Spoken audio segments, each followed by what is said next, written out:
Hi friends, today we're going to do lesson 13.5. So the target for this lesson is I can solve real world word problems using picture graphs.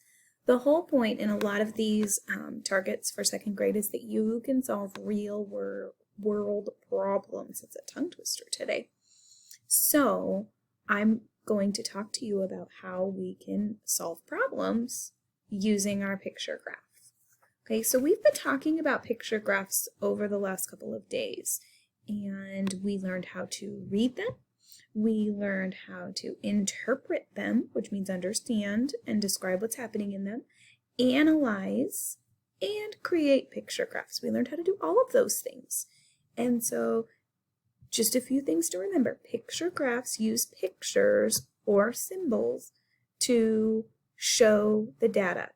The data is the numbers, the information.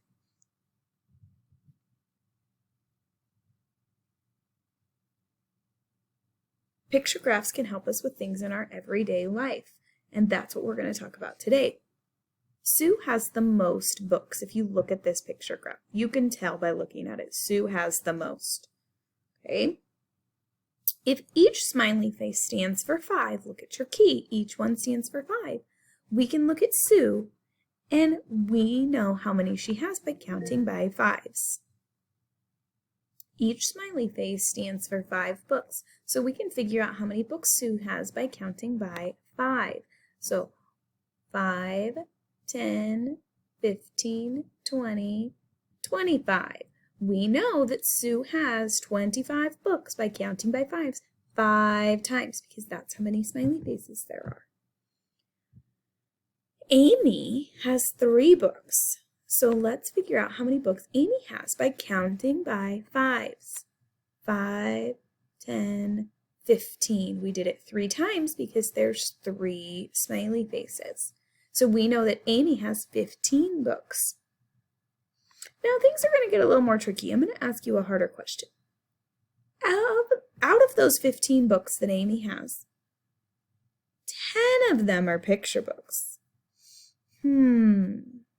If I wanted to find out how many of the books are chapter books, what could I do?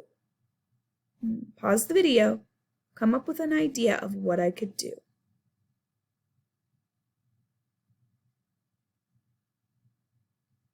That's right. I would start with the number of books she owns, which we know is 15, and I would take away the picture books.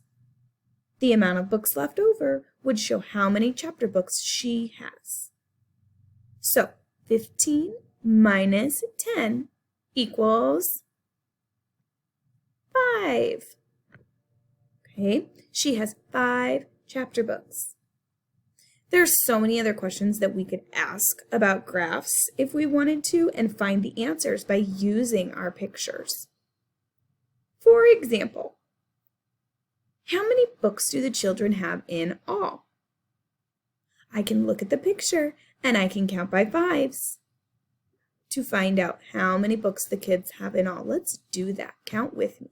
5, 10, 15, 20, 25, 30, 35, 40, 45, 50, 55, 60, 65, 70, 75, 80. How many books do the kids have in all? Right, they have 80 books in all. I can ask all kinds of questions. I want you to think of one question that you could ask about this information.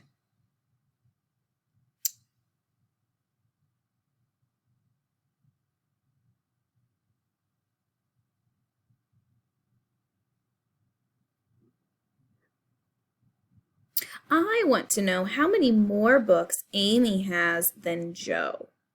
Amy has 5, 10, 15 books, and Joe has 5, 10.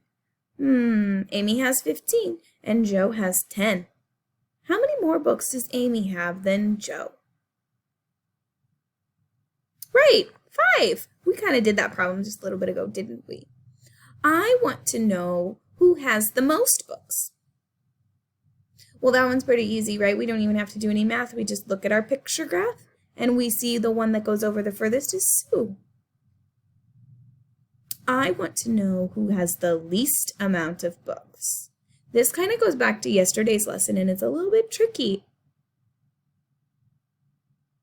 Right, both George and Roger have the least amount of books because they have the same, and it's the smallest amount on this graph. They both only have 5.